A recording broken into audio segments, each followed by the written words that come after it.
Let's see, there it is. Trump at 71, Ron DeSanctimonious at 10%.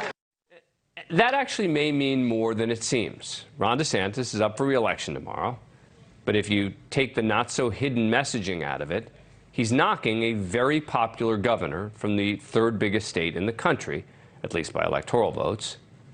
Is that okay in today's GOP?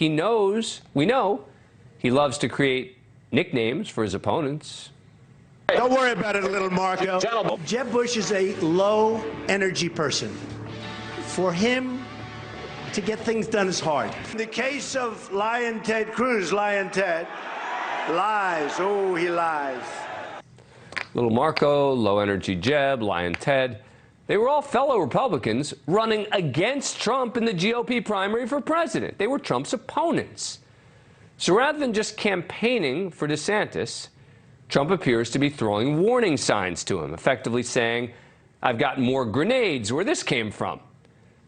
But Republican Ron DeSantis is running for governor in Florida. In fact, he would be Trump's governor when it comes to Mar-a-Lago and other Trump properties there. Can you imagine if Joe Biden pulled this sort of stunt? If he were stumping as he is and just out of nowhere decided to say about Pennsylvania Democratic Governor Josh Shapiro, who was also a favorite to win, as, I don't know, Josh No Hero or Josh the Zero. The Democratic Party would banish Biden, or at least they would try, far more than they already have. He couldn't wait until after DeSantis' election.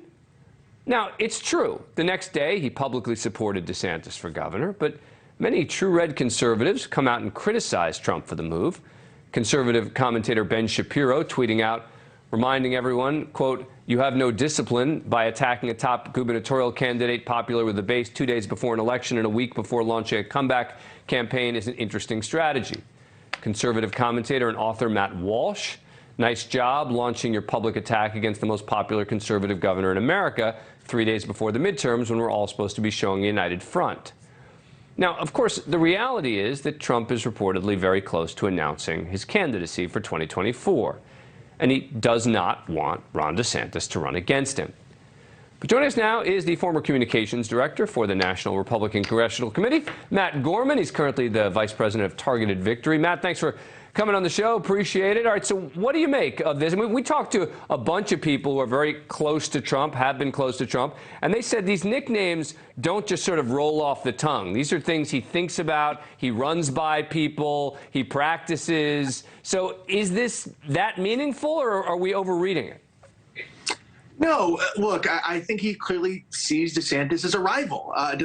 To state the obvious here.